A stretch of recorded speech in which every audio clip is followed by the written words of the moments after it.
জনাব তারেক রহমান, আপনাকে আমাদের অনুষ্ঠানে স্বাগত জানাই। আপনি আমাদের শুভেচ্ছা এবং কৃতজ্ঞতা জানবেন। আরও আছেন জাতীয় নাগরিক পার্টির যুগ্ম আহ্বায়ক ডক্টর তাজনুবা জাবিন। ডক্টর তাজনুবা জাবিন, আপনাকে আমাদের অনুষ্ঠানে স্বাগত জানাই। আপনি আমাদের সাথে যুক্ত হয়েছেন, সেই জন্য আমাদের কৃতজ্ঞতাও জানবেন। আমি আপনাকে প্রথমেই যে বিষয়টার দিকে আপনার দৃষ্টি আকর্ষণ করতে চাই সেটা হচ্ছে যে এনসিপি বা এই যে জাতীয় নাগরিক পার্টি কিভাবে বিএনপির শত্রুতে পরিণত হলো, মানে বিএনপিকে কিভাবে শত্রু গণ্য করতে থাকলো। যেমন আপনাদের একটা জনপ্রিয় বয়ান আমরা এরকম শুনি যে আপনারা 15 বছর কোথায় থাকেন, 15 বছর আপনারা পারেন নাই, কিন্তু 15 বছর যে বিএনপি পারে নাই সেইটার দায় কিন্তু আমাদের সবার।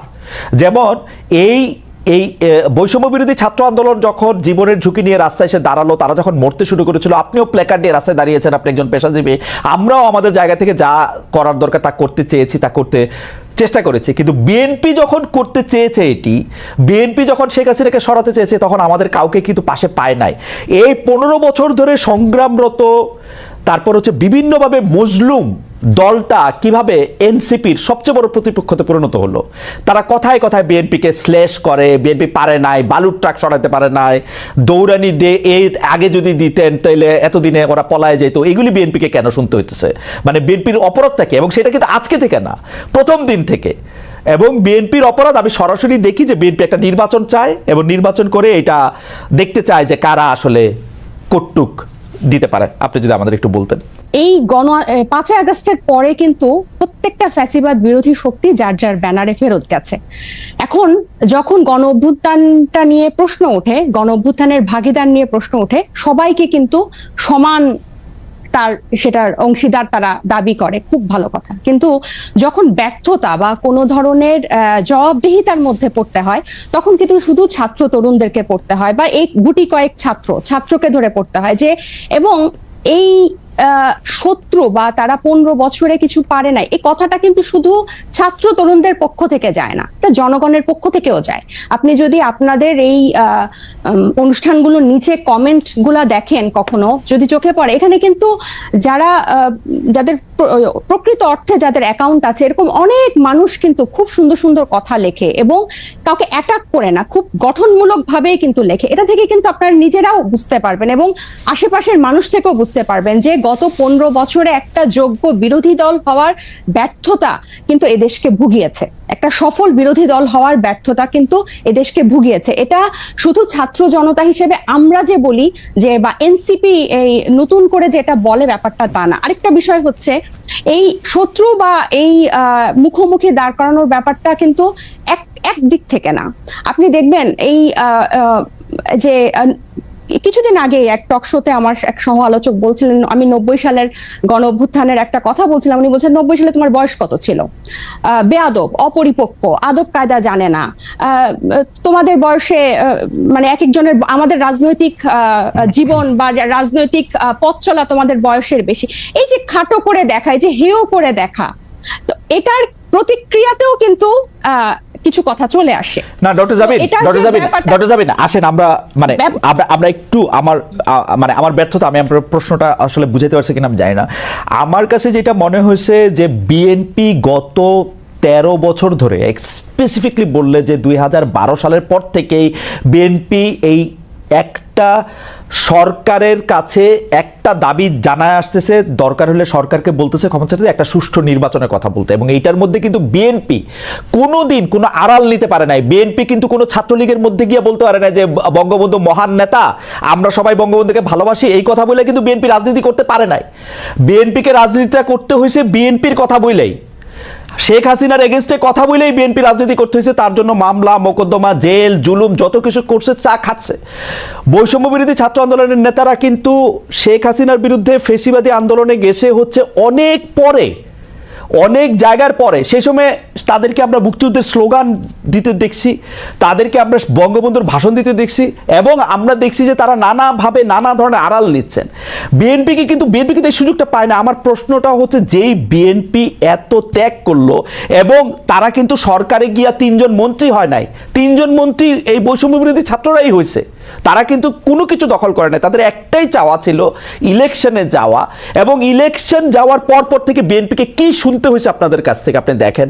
আমি ছোট করে একটু বলি, আমার মাফ করবেন, আপনাদের কাছে শুনতে হয়েছে বিএনপি নাকি আওয়ামী লীগকে পুনর্বাসন করতেছে। বিএনপি নাকি আওয়ামী লীগকে নিয়ে আসতেছে। আওয়ামী লীগ দিয়া বিএনপির নেতারা যেভাবে ক্ষতিগ্রস্ত হয়েছে তার 100 ভাগের 1 ভাগ বাংলাদেশে কেউ হয় নাই। এরপরও বিএনপি কেমনে শত্রু হইল এনসিপির, এইটার কারণটা কি? মানে বিএনপিকে ক্ষমতা থেকে ঠেকানোটা কেন এত জরুরি হয়ে পড়লো?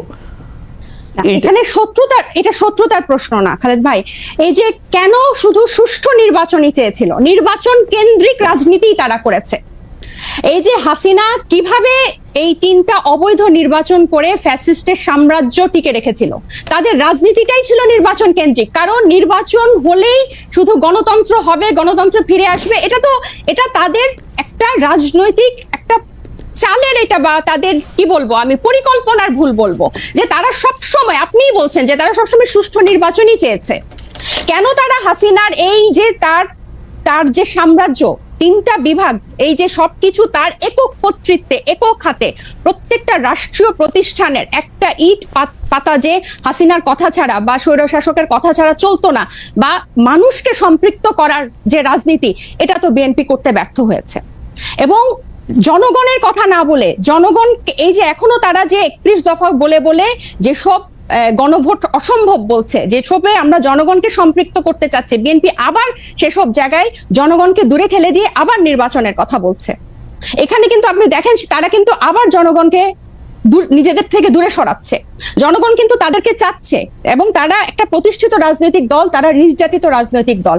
আপনি নিজেই বলছেন যে তারা সব সময় সুষ্ঠু নির্বাচন চেয়েছে। একটা দেশের গণতন্ত্র কি শুধু সুষ্ঠু নির্বাচনের, একমাত্র শুধু সুষ্ঠু নির্বাচনের মধ্যে এই নির্বাচন ব্যবস্থাটা কিরকম, এই নির্বাচনটা দাঁড়িয়ে আছে কিসের উপর? এই যে এই নির্বাচন কমিশনার গুলা, বিচারক এবং প্রত্যেকটা রাষ্ট্রীয় প্রতিষ্ঠান, তাদের মন্ত্রিসভাগুলা কিসের উপর দাঁড়িয়েছে? আইন শৃঙ্খলা বাহিনী, পুলিশ, র্যাব, প্রত্যেকটা গোয়েন্দা বাহিনী কিসের উপর দাঁড়িয়ে আছে? এগুলোর সংস্কারের কথা, এগুলোর বিরুদ্ধে কথা, প্রত্যেকটা সবসময় তাদের একটা উপর দিয়ে কথা, যে চেষ্টা করা হবে, পরিবর্তন করা হবে, কিন্তু স্পেসিফিক্যালি উপায়টা কি, পথটা কি, তারা জনগণের কাছে সেটা পরিষ্কার করে না। যেটা ছাত্র জনতা বা এখন পরবর্তীতে হয়েছে, হয় আন্দোলনটা কোটা বিরোধী আন্দোলন দিয়ে শুরু হয়েছিল, এবং সব সময় কিন্তু এটা একটু বাংলাদেশের ইতিহাসে প্রথম না, একটা দিয়েই শুরু হয়েছিল। কিন্তু এই পুঞ্জীভূত যে স্বৈরশাসকের 15 বছরের যে পুঞ্জীভূত ক্ষোভ, সেটা কিন্তু প্রকাশিত হয়েছে একটা সিস্টেম, একটা ধাপ পেরিয়েই কিন্তু সেদিকে গিয়েছে। এবং আমি একটু বলি, এবং বিএনপিকে যে এই শত্রু মনে করা না, আমরা কিন্তু চাচ্ছি বিএনপিকে জাতীয় ঐক্যমত্য নিয়ে আমরা একসাথে সবাই মিলে আমরা ঐক্যমতে পৌঁছাই সংস্কারের বিষয়ে, যে মৌলিক কিছু সংস্কার হোক, তারপর নির্বাচন যে 2টা টাইম লাইনে আছে তার মধ্যেই হবে, এবং প্রত্যেকটা দল, নিবন্ধিত দল সেখানে অংশগ্রহণ করবে। এবং বিএনপির কেন্দ্রীয় নেতৃত্বের নিয়ন্ত্রণ স্থানীয় পর্যায়ে নেই। আমরা প্রশ্নটি এমনভাবে করতে চাই যে একই বিষয় কি এনসিপির জন্য সত্য না? এনসিপির কি সব জায়গায় নিয়ন্ত্রণ আছে? জামিন, আপনি শুনছেন কিনা আমি জানি না, মনিয়াপা শুনছেন কিনা আমি জানি না, আমি তো শুনছি এনসিপির পরিচয় দিয়ে স্থানীয় পর্যায়ে বহু লোক বহুভাবে চাঁদাবাজি করছে, বহু লোক বহুভাবে এনসিপির পরিচয় দিয়ে, সমন্বয়ক পরিচয় দিয়ে, আহ্বায়ক পরিচয় দিয়ে বহু লোক বহুভাবে চাঁদাবাজি করছে। এইটা আপনি এটাকে কিভাবে দেখেন? আর বিএনপির মানে বিএনপির কি প্রবলেম, সেটা নিয়ে এনসিপির বিবৃতি দেওয়ার কারণ কি? মানে এইটা এটা এটা এটা এইটা আপনি কি আসলে কিভাবে দেখেন? আসলে বিএনপির কারো দ্বারা যদি কেউ আক্রান্ত হয়, সে আইনের ব্যবস্থা নিতে পারে। আপনারা একটি রাজনৈতিক দল হয়ে আরেকটি রাজনৈতিক দলের কোথায় নিয়ন্ত্রণ আছে, কোথায় নিয়ন্ত্রণ নাই, সেটি বলার কারণ কি আসলে? কিছুদিন আগে প্রথম আলোর একটা জরিপ আমি একটু দৃষ্টি আকর্ষণ করতে চাই, যেখানে 7ই আগস্ট 2024 থেকে 31শে মার্চ 2025 পর্যন্ত একটা রিপোর্ট প্রকাশিত হয়েছিল বিএনপি এবং তার সহযোগী অঙ্গ সংগঠনের অপরাধের একটা তালিকা, যেখানে আর্থিক এবং মৌখিক সহিংসতা মানে হুমকি, চাঁদাবাজি, এটা ছিল 372টা, এবং শারীরিক সহিংসতার রেকর্ড ছিল, মানে মারামারি, সংঘর্ষ, সেটা ছিল 488টা, এবং মৃত্যু 70টা। এবং এছাড়াও আপনারা জানেন যে হাতিয়ায় আমাদের হান্নান মাসুদের উপর সংঘর্ষ হয়েছে, হামলা হয়েছে, এবং প্রত্যেকটা জায়গায় আপনি যে বললেন এনসিপির অসংখ্য প্রতিনিধি করছে। আমাদের কিন্তু এনসিপির একটা আহ্বায়ক কমিটি ছাড়া আর কোনো জায়গায়, আমাদের নাগরিক কমিটির বিভিন্ন কমিটি ছিল, কিন্তু এনসিপির কোনো জায়গায় এখনো কোনো প্রতিনিধি দেওয়া হয় নাই বা কমিটি দেওয়া হয় নাই।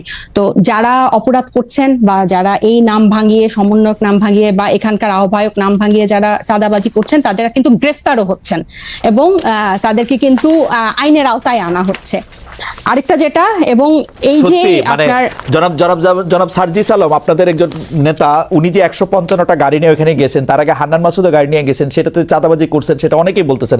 আপনারা কি এটা তদন্ত করছেন? আপনারা তো এটা বিবৃতি পর্যন্ত দেন নাই। আমরা একটা চিঠি দেখছি ফেসবুকে, আপনাদেরই আরেকজন তাকে একটা প্রশ্ন করেছেন, মনে হচ্ছে যে এটা ছেলে খেলা। একটা লোক 155টা গাড়ি নিয়ে শোডাউন করতেছে, পরে আবার ব্যাখ্যা দিচ্ছে যে এটা তার দাদার টাকা, বাবার টাকা। আপনারা এটা কিছু বলতেছেন না, কোনো রকম তদন্ত করতেছেন না। আপনারা বলতেছেন যে আমরা খালেদ ভাই গত এই ঈদের আগে এই সার্জিসের ব্যাপারটা নিয়ে মনে হয় আমরা যে কয়টা গণমাধ্যমের সাথে কথা বলেছি, টকশোতে গিয়েছি, প্রতিনিয়ত এটা নিয়ে কথা বলেছি এবং এটার প্রশ্ন জবাবদিহি আনুষ্ঠানিক বিবৃতি দিয়েছেন, এনসিপি আনুষ্ঠানিক বিবৃতি দিয়েছে। আমাকে শেষ করতে দেন, আমাকে একটু শেষ করতে দেন। জি, আপনি শেষ করেন। যেখানে যে মানে আমাদের তো শুধু একজন তারেক রহমান নাই যে যিনি কথা বললে ওই কথাটাই মানে বেদবাক্য হবে। আমরা সবাই কিন্তু এখানে যেহেতু এটা একটা কালেকটিভ নেতৃত্বের একটা দল এবং সবাই আমরা বিভিন্ন জায়গায় কথা বলছি, গণমাধ্যমের সাথে কথা বলছি। আমরা বারবার বলেছি যে এই তারা যে পাল্টাপাল্টি বক্তব্য দিয়েছে ফেসবুকে, এটা সম্পূর্ণ তাদের ব্যক্তিগত একটা পোস্ট এবং তারা সেভাবে সেটা হ্যান্ডেল করেছে। আমি আরো বলি যে আপনি আমাকে যে কথাটা শেষ করতে দিলেন না। তো এই যে বিভিন্ন জায়গায় যে তাদের এই সহিংসতা এবং তাদের যে স্থানীয় পর্যায়ে নিয়ন্ত্রণ নাই, এটা স্বয়ং তাদের দলের যে তারেক রহমান সাহেব, উনি নিজেও কিছুদিন আগে, এই 2-1 দিন আগে, ঈদের আগে একটা বক্তব্যে বলেছেন যে যারা এরকম করছেন তাদেরকে উনি ডিজোন করেন বা টানতে পারেন না। সো এটা প্রমাণিত যে তাদের স্থানীয় পর্যায়ে তাদের ইয়াটা নাই, কন্ট্রোলটা নাই, এবং নিজে উনি এই কথা স্বীকার করেছেন। আর আমাদের দলের সাথে যে আপনারা বিএনপির তুলনা করছেন, এটা এই কারণে আমি বলবো যে আমরা এখনো সাংগঠনিক ভাবে ওভাবে বিস্তার লাভ করি নাই। নতুন একটা রাজনৈতিক দলে অনেকেই কিন্তু শেল্টার নিতে চাইবে বা নাম ভাঙিয়ে এটা করতে চাইবে, কারণ এই যে এইগুলো কিন্তু এই 1 মাস আগে আমরা এসে নতুন করে তৈরি করি নাই, বরং এই পুরনো রাজনৈতিক অপসংস্কৃতির মধ্যে আমরা এসেই জন্ম নিয়েছি। সো এখন আমাদের উপর দায়িত্ব এসব রাজনৈতিক অপসংস্কৃতি পরিষ্কার করা এবং ফেরেশতার মতো বিহেভ করা। সো আমরা কিন্তু অথবা আপনার দায়িত্ব, ডক্টর জাবির, অথবা আপনাদের দায়িত্ব হচ্ছে ওই সংস্কৃতিটারও বেশি করে করা। একটু খালেদ ভাই আমি শেষ করি। ওই সংস্কৃতি বেশি করা না, ওই সংস্কৃতির বিরুদ্ধে কথা বলা। আমরা এই রাজনৈতিক অপসংস্কৃতির বিরুদ্ধেই কথা বলতে চাই এবং এটা শুধু বিরুদ্ধে কথা বলা না, আমরা এটা চর্চাটাও করতে চাই। এবং আপনি যখন বলেন যে গণ অভ্যুত্থান, বা আপনারা যখন বলেন যে গণ অভ্যুত্থান এই কোটা বিরোধী আন্দোলন দিয়ে শুরু হয়েছিল, ছাত্রদের ডাকে হয় নাই, এটা গত 15 বছর বিএনপি নির্যাতিত হয়েছে, এটা যেমন সত্য। 24-এর গণ অভ্যুত্থান বৈষম্য বিরোধী ছাত্র আন্দোলনের ব্যানারে হয়েছে, বিএনপি সেই ব্যানারে এসে আন্দোলনে অংশ নিয়েছে, সেটাও সমান পরিমাণ সত্য। এখানে এটা অস্বীকার করে কোনো উপায় নাই। ঠিক একইভাবে গণ অভ্যুত্থানের যেভাবে সবাই হকদার, এই রাজনৈতিক অপসংস্কৃতি দূর করার দায়িত্ব 1 মাস আগে জন্ম নেওয়া একটা দলের যেরকম দায়িত্ব, 47 বছর আগে জন্ম নেওয়া একটা দলের দায়িত্ব। আমরা শুধু একটা বিবৃতি দেই নাই দেখে আপনি আমাদেরকে প্রশ্ন করতে পারেন। একটা বিবৃতি না, আপনার কথা শেষ হইলে আমি একটু বলি, মানে একটা কথা শেষ হইলে আপনি তো বলে যাচ্ছেন, এত সুন্দর চমৎকার কথা বলেন আপনি, আপনাকে শুনতে খুব ভালো লাগতেছে, কিন্তু আপনি যদি আমাকে একটু সময় দিতেন। জি বলেন। আপনি বলতেছেন একটা বিবৃতির কথা। আপনি একটু খেয়াল করে দেখেন, আপনারা 5 স্টার হোটেলে ইফতারি কোথায় করলেন, কে আপনাদের চাঁদা দিল, সেই বিবৃতি সেটা আপনারা বিবৃতিতে জানান নাই। আপনারা রূপায়ণটার মধ্যে 2টা বিল্ডিং ভাড়া করে কেমনে থাকতেছেন, আপনারা এই 8 মাসে আপনারা এটা জবাব দিতে পারেন নাই। আপনাদের শোডাউন করলেন কোত্থেকে গাড়িতে, এটার জবাব আপনারা বিবৃতিতে দিতে পারেন নাই। আপনারা কেন হাসনাত আব্দুল্লাহ হঠাৎ করে বললো আর্মি তাদেরকে ডাইকা নিয়ে বলছে আওয়ামী লীগকে রাজনীতিতে আসতে দিতে হবে, তারপরে আপনারা এটার নিয়ে কিন্তু কোনো একটা দলগত অবস্থান আপনারা জানান নাই। আপনারা বিবৃতি দেন না এমন না, কিন্তু আপনারা কিন্তু বিবৃতি দেন। জনাব নাহিদ ইসলাম এবং আপনাদের মিডিয়া সেলের পক্ষ থেকে আমরা অনেক বিবৃতি পাইছি, এগুলি ব্যাপারে আমরা কোনো বিবৃতি পাই নাই আনফরচুনেটলি। টক শো থেকে আপনি কথা কইলেন, এখন আপনার কথাটা কি আমরা শুনবো নাকি আপনার একটা পার্টির বিবৃতি আশা করবো? আপনি নতুন রাজনৈতিক বন্দোবস্তের কথা বলতেছেন, একটা নতুন, আপনি আমাকে দেখাইতে পারবেন যে এনসিপির সাথে বিএনপির কি তফাৎ, এনসিপির সাথে জামায়াতের কি তফাৎ? কোন জায়গা দিয়ে আপনারা একটা তফাৎ করতেছেন আরেকটা জায়গা দিয়ে? একটা নতুন বন্দোবস্ত আনছেন, একটা উদাহরণ দেখান একটা নতুন বন্দোবস্তের। আচ্ছা খালেদ ভাই, বিবৃতি দিয়েই যদি এসব অপসংস্কৃতি বা এসব ব্যাপার থেকে মুক্ত হওয়া যেত তাহলে বোধহয় বিবৃতি দেওয়া হতো। আমরা কোন কোন বিষয়ে বিবৃতি দিয়েছি আপনি নিশ্চয়ই সেটা যেহেতু খেয়াল করেছেন আপনি খেয়াল করে থাকবেন। এইসব ব্যাপারগুলা বিবৃতি দিয়ে দায়সারা ভাবে ফেরানো যাবে না, এগুলোকে জনগণের কাছে পরিষ্কার করতে হবে। এবং অর্থনৈতিক স্বচ্ছতা আমাদের রাজনৈতিক দল জন্ম নেয়ার আগে থেকে আমাদের অন্যতম প্রায়োরিটি।